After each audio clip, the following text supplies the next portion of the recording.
Hello students, गुरुमंत्रा GS test में सबका स्वागत है। आज से हम लोग अपना टेस्ट सीरीज शुरू कर रहे हैं। इससे पहले भी एक दो टेस्ट का हम लोग कुछ क्वेश्चंस का डिस्कशन किए थे और आज जो हम लोग टेस्ट कर रहे हैं वो हिस्ट्री सब्जेक्ट से है। और ये जो टेस्ट है जीएस टेस्ट का ये दूसरा है, सब्जेक्ट वाइज में ये दूसरा है। और इसमें आपको ये जो टेस्ट है हिस्ट्री का है और ये टेस्ट इस तरह से बनाया गया है कि आप UPSC, BPSC, JPSC, UPPSC, HPPSC या फिर आरएएस, सीजीपीएससी, एमपीपीएससी, इन सब के जो एग्ज़ाम में जो क्वेश्चन आते हैं उनको ध्यान में रखते हुए इस तरह से बनाया गया कि ये सब एग्ज़ाम में यूजफुल हो। बाकी जो फुल टेस्ट तो हमारे यहाँ सबका अलग अलग चलता ही है, जैसे बीपीएससी का अलग चलता है, जेपीएससी का अलग चलता है, एसआई का अलग चलता है, फुल टेस्ट सबका अलग चलता है। ये जो टॉपिक वाइज टेस्ट है, सब्जेक्ट वाइज जो टेस्ट है, इसमें हम लोग सब्जेक्ट के हिसाब से देखते हैं और फुल टेस्ट तो सारे विषयों को लेके चलते हैं। तो आज का जो टेस्ट है ये हिस्ट्री पर है और हम लोग इनके सवालों का जो है डिस्कशन करेंगे, इनको समझने का कोशिश करेंगे। और जिनको ये टेस्ट का पीडीएफ चाहिए तो जो हमारे वेबसाइट या एप्लीकेशन है gurumantra.online, उसमें आपको टेस्ट सेक्शन में जाना है। वहाँ पर आपको MCQ test, practice set, PDF test तीनों ही मिल जाएंगे टेस्ट सीरीज में जा करके। तो हम लोग देखते हैं आज का क्वेश्चंस। पहला क्वेश्चन है, इनमें से किनके मदद से जहादर खान ने 1712 ईस्वी में जजिया कर समाप्त कर दिया था? इनमें से किनके मदद से जहादर खान ने 1712 ईस्वी में जजिया कर समाप्त कर दिया? With the help of which of the following did Jahandar Khan abolish jizya tax in 1712 AD? विकल्प है जुल्फिकार खान, अब्दुल्ला खां, हुसैन खां, चिनकिलिच खां। ठीक है, तो देखिए सवाल में समझने का क्या है। सवाल 1712 ईस्वी, इस पे ध्यान दीजिए। 1712 ईस्वी का बात हो रही है, 1712 ईस्वी।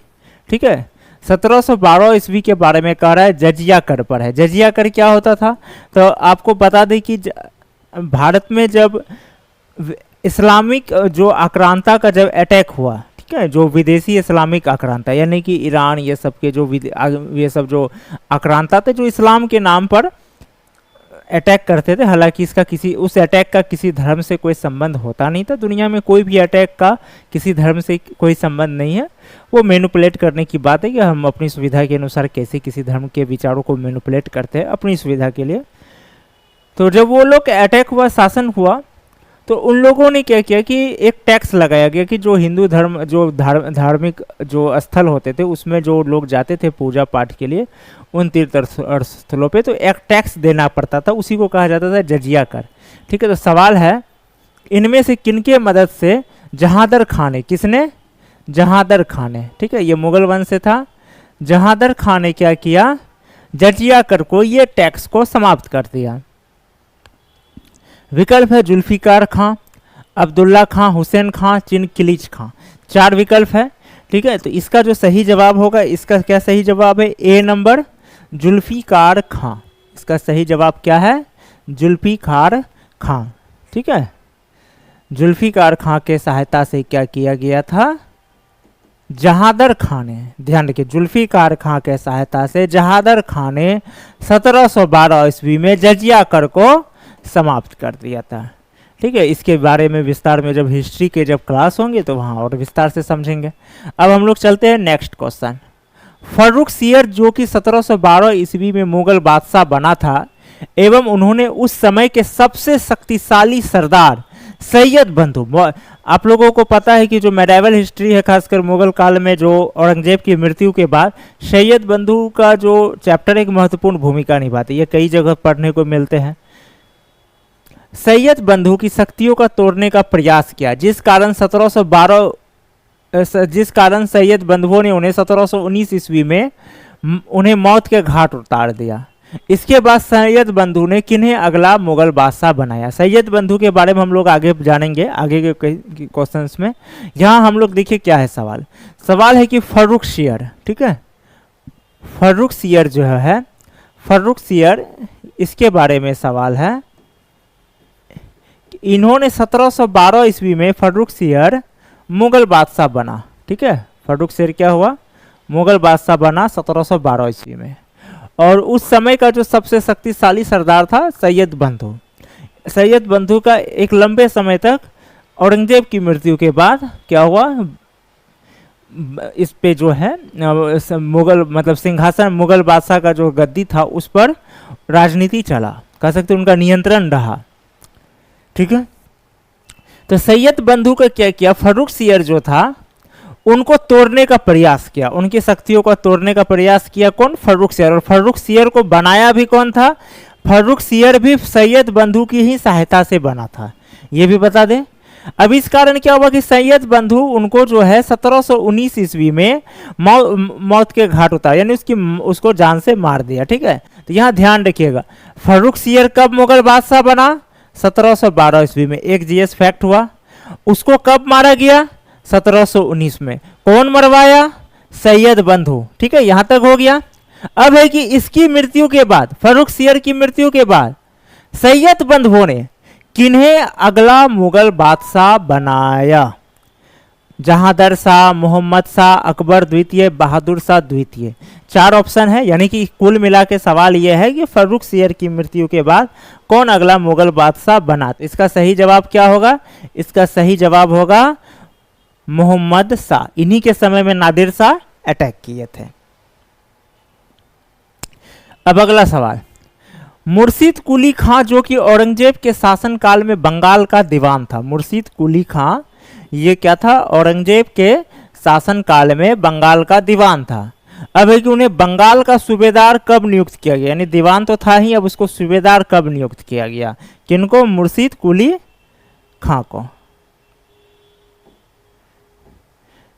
ठीक है, मुर्शिद कुली खां को कब बंगाल का सूबे। यहां पर एक चीज समझिए, किसके शासनकाल में मुर्शिद कुली खां बंगाल का दीवान बना था? तो औरंगजेब के शासनकाल में, औरंगजेब के शासनकाल में। अब है सवाल कि बंगाल का सूबेदार किसने बना दिया? ठीक है, किसने बना दिया? फर्रुख सियर, सैयद बंधु, Mohammad Shah, Jahandar Shah.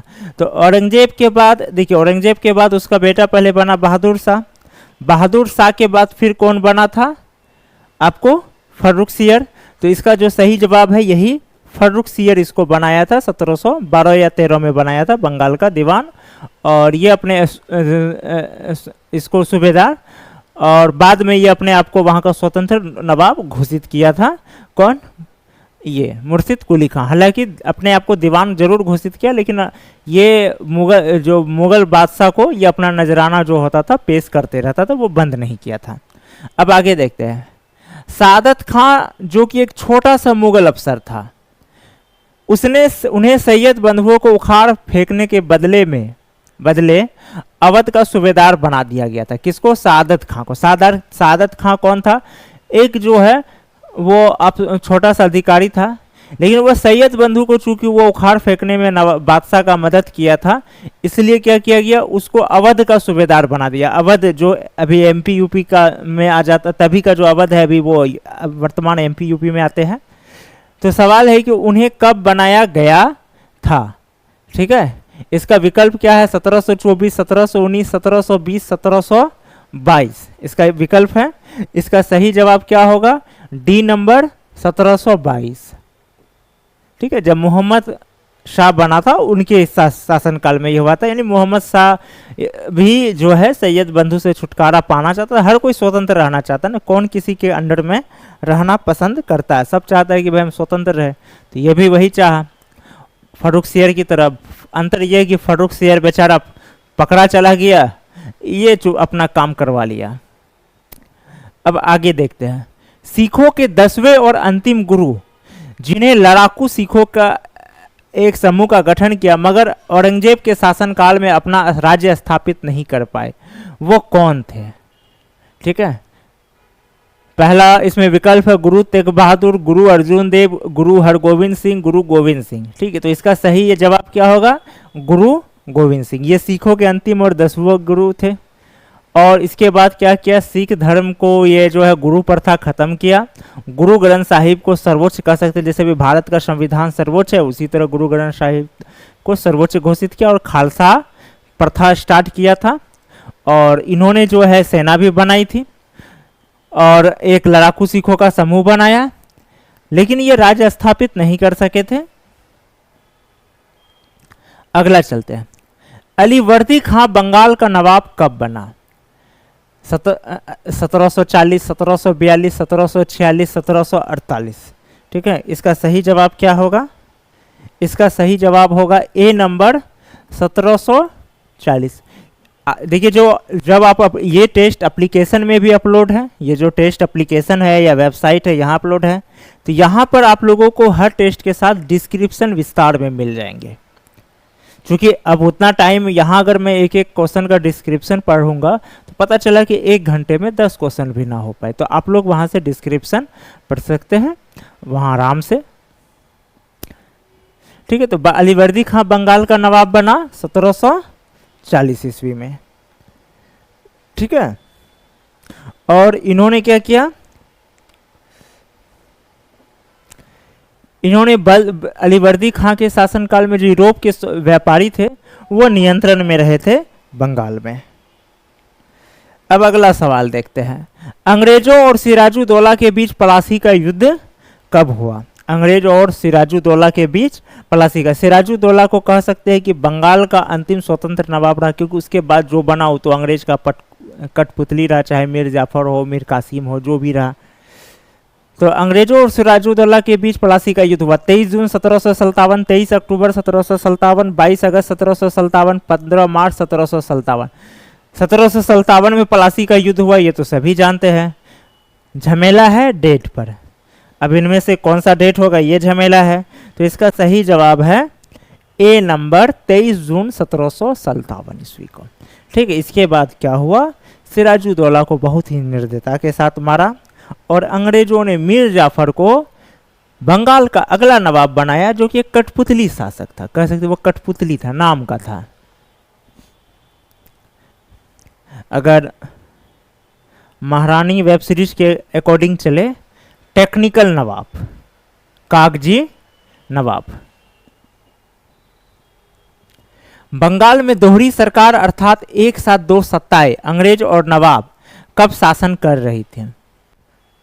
When was the dual government, that is two powers, British and Nawab, ruling simultaneously in Bengal? 1770 से 73, 1765 से 72, 1772 से 73, 1773 से 81। ठीक है, तो इसका सही जवाब है कितना? 1765 से 1772। इसी समय क्या हुआ? बंगाल में करप्शन बहुत ज्यादा बढ़ा, क्योंकि नवाब कठपुतली पर रह गया, वित्तीय शासन पूरी तरह से अंग्रेज के हाथ में था, जमकर करप्शन हुआ, राजस्व वसूलने में जमकर करप्शन हुआ, इतना ज्यादा करप्शन हुआ कंपनी भी घाटे में जाने लगी और इसका विरोध ब्रिटेन तक में होने लगा। ब्रिटेन तक में होने लगा, वहां के संसद में इनके खिलाफ आवाज उठाने लगा। इसी के कारण क्या हुआ? 1772 में 2 एक्ट पारित हुआ था। कंपनी को घाटे से उभारने के लिए एक एक्ट में लोन दिया गया और कंपनी को कंट्रोल में लाने के लिए एक और एक्ट लाया गया, जिसको हम लोग रेगुलेटिंग एक्ट 1773 के नाम से जानते हैं। अब अगला सवाल, अंग्रेजों ने सिंधु को ब्रिटिश शासन में मिला लिया 1843, 1856, 1839, 1862। सिंधु को है उसको कब मिला लिया? ठीक है, इसका सही जवाब क्या होगा? इसका सही जवाब होगा ए नंबर 1843। अब आगे चलते हैं, 1765 से 1785 तक अंग्रेज भारत में अपने क्षेत्र पर विस्तार नहीं कर पाए, किंतु अपने राजनीतिक प्रभाव को बढ़ाने में सफल रहे। ठीक है, इसके उपरांत वेलेजली गवर्नर बनकर आए, जिसके बाद उसने राज्य विस्तार की पुनः शुरुआत की। वेलेजली कब गवर्नर जनरल बना था? 1785, 1786, 1798, 1791। किसके बारे में पूछा जा रहा है? वेलेजली के बारे में। ये काफी फेमस रहा था। वेलेजली सहायक संधि का प्रस्ताव यही शुरू किया था। ठीक है, तो जिसमें पंजाब एक ऐसा राज्य था जो रंजीत सिंह कभी सिग्नेचर नहीं किया था, हैदराबाद सबसे पहले किया था और भी बहुत सारे रियासत किए थे। तो यही इसी के बारे में कहा जा रहा है। 1765 से 85 तक भले मतलब अंग्रेज का राजनीतिक प्रभुत्व ज़्यादा बढ़ा लेकिन क्षेत्र का कम। लेकिन जब वेलेजली आया तब क्या हुआ कि उसका राज्य विस्तार काफी तेजी से हुआ। सवाल है कि वेलेस्ली कब गवर्नर जनरल बनकर आया। ठीक है, इसका सही जवाब क्या होगा? इसका सही जवाब होगा सी नंबर 1798। 1798। अब असल में हुआ ये था कि अमेरिका की स्वतंत्रता की लड़ाई में ब्रिटेन हार गया था। जिसके बाद क्या हुआ, ब्रिटेन के इस हार के बाद ईस्ट इंडिया कंपनी की नीतियों का आलोचना हुआ। तो ब्रिटिश सरकार ने तय किया कि हम लोग भारतीयों की लड़ाई में, जो भारत के जो राजा आपस में लड़ते रहते हैं, इसमें हम लोगों को हस्तक्षेप नहीं करना है। ठीक है, और इसके लिए कहा कि हम लोग क्या करते हैं, कानून बना करके उनको अपने साथ जोड़ने का कोशिश करेंगे और एक व्यवस्था बनाएंगे जिससे कि हमारा साम्राज्य भी बढ़े और लड़ाई झगड़ा भी नहीं हो। इसी को कहते हैं ब्रिटिश सरकार का हस्तक्षेप ना करने की नीति। ठीक है, इसके बारे में और विस्तार से आप लोग जब एप्लीकेशन में टेस्ट देंगे तो वहाँ डिस्क्रिप्शन में मिल जाएंगे। अब अगला सवाल, भारत के मामलों में ब्रिटिश सरकार का पहला और सीधा हस्तक्षेप था। What was the first and direct intervention of the British government in the affairs of India? Regulating Act 1773, Regulating Act 1784, 1858 ईस्वी का भारत शासन अधिनियम, या चार्टर एक्ट 1833 और 1833 का राजपत्र। ठीक है, तो इसका सही जवाब क्या होगा? इसका जो सही जवाब होगा, इसका सही जवाब है इसमें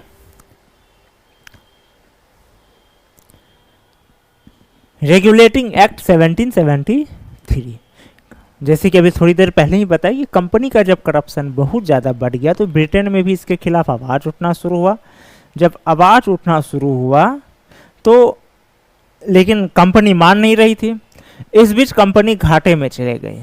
कंपनी कुछ कर्ज मांगा ब्रिटिश सरकार से, तो ब्रिटिश सरकार जो है वो बोला कि भाई अगर कंपनी फायदे में है तो कंपनी कर्ज क्यों मांग रही है? अगर कंपनी फायदे में है तो कंपनी कर्ज क्यों मांग रही है?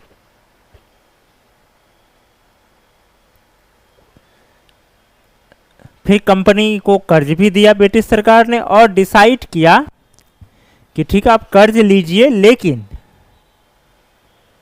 अब आप हमारे कंट्रोल में रहेंगे। तब एक्ट आई, रेगुलेटिंग एक्ट 1773, और भारतीयों को के मामले में भारत को लेकर के ब्रिटिश संसद ने पहला कानून बनाया कंपनी को कंट्रोल करने के लिए, ना कि भारतीयों को।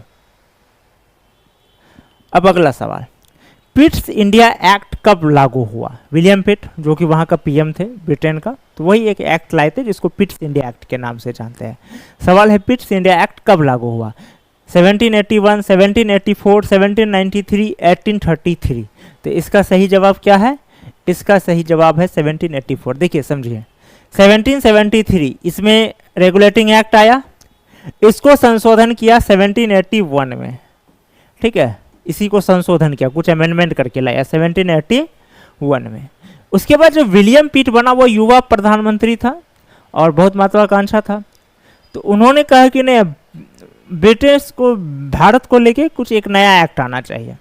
तो वो जो एक नया एक्ट लाया, ठीक है, जो 1773 का जो है काफ़ी अपडेट था, उसके बारे में जब क्लास होगी पॉलिटी क्लास वहाँ अच्छे से पढ़ेंगे, तो उसी को जो है कहा जाता है पिट्स इंडिया एक्ट। अस्थाई बंदोबस्त जो कि लॉर्ड कॉर्नवालिस ने लागू किया था, असल में टाइपिंग में गलती होकर दी है, लागू ने किया था, यहाँ लॉर्ड कॉर्नवालिस ने लागू किया था। ये कब किया था? When was the permanent settlement implemented by Lord Cornwallis? 1793, 1792, 1797, 1799। ठीक है, तो इसका सही जवाब क्या होगा? इसका सही जवाब होगा 1793। अब यहाँ एक चीज़ को ध्यान दीजिएगा, कुछ बुक होंगे जहाँ आपको 1790 होगा इसका आंसर दिया हुआ रहेगा, तो वहाँ देखिएगा घबराना नहीं है। वहाँ क्या है, असल में ये आया था 1790 में 10 वर्ष के लिए, फिर 3 साल के बाद क्या किया गया, इसको परमानेंटली कर दिया। तो पहले था 10 वर्षीय बंदोबस्त 1790 में, उसी को कर दिया गया 1793 में अस्थाई बंदोबस्त। इसी वजह से बुक्स में कंफ्यूजन हो सकते हैं। इनमें से कौन कौन 17वीं और 18वीं सदियों में भारत के जहाज निर्माण केंद्र के रूप में प्रसिद्ध थे? इनमें से कौन कौन 17वीं और 18वीं शताब्दी में भारत में क्या थे, जहाज निर्माण के रूप में प्रसिद्ध थे? ठीक है, पहला है गोवा और सूरत, ढाका और चटगांव, सतगांव या मछलीपट्टनम मछली है होगा, और ढाका, इनमें से सभी। इसका सही जवाब क्या है? इसका सही जवाब है इनमें से सभी।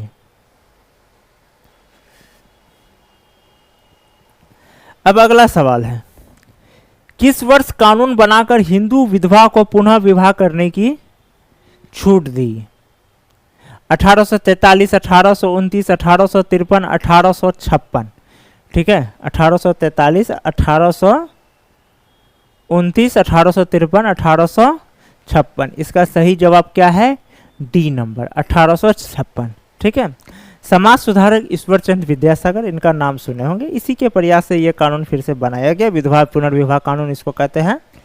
इससे पहले कब 1843 में दास कानून बना के दास प्रथा पर पाबंदी लगाया गया था, और 1856 में विधवा पुनर्विवाह। अब अगला सवाल, भारत माता का प्रकाशन किनके द्वारा किया गया था? अजीत सिंह, सुभाष चंद्र बोस, ईश्वर चंद्र विद्यासागर, राजा राम मोहन राय। ठीक है, इसका सही जवाब क्या होगा? अजीत सिंह। अगला सवाल, गांधी जी केवल एक बार कांग्रेस के बेलगांव अधिवेशन के अध्यक्ष बने थे, वो कब अध्यक्ष बने थे? देखिए यहाँ गांधी जी, अगर ये भी सवाल है कि जो है कांग्रेस के कौन सा अधिवेशन का अध्यक्षता किया? एक बार, तो बेलगांव अधिवेशन। अब है कि ये अध्यक्षता कब किया था? 1928, 1919, 1922, 1924। ठीक है, तो इसका सही जवाब होगा डी नंबर 1924। कोलकाता के हिंदू कॉलेज की स्थापना Raja Ram Mohan Roy, David Hare, Rasamay Dutt, Baidyanath Mukhopadhyay, sir Edward Hyde East एवं अन्य शिक्षाविद द्वारा किया गया था। ठीक है, ये कब किया गया था? तो ये सब नाम हो गया जो कौन कौन किया था, इनमें से प्रमुख नाम याद रखिए, राजा राम मोहन राय। ठीक है, अब सवाल है कि ये कब किया गया था? कोलकाता के हिंदू कॉलेज की स्थापना कहाँ पर? स्थान का नाम कोलकाता। तो 4 विकल्प 1817, 1819, 1821, 1824। ठीक है, तो इसका सही जवाब क्या होगा? इसका सही जवाब होगा ए नंबर 1817 ईस्वी। 1817 ईस्वी। अब अगला सवाल, इनमें से कौन सा कथन असत्य है? ठीक है, 4 कथन है और इनमें से हम लोगों को बताना है कि कौन सा कथन असत्य है। For full videos, just go to our website application, gurumantra.online for offline centers. Verma Center, 6th floor, Boring Road, Patna 01. College Chowk, near Purnia University, Purnia, 854301. Contact us, 913-590-4639.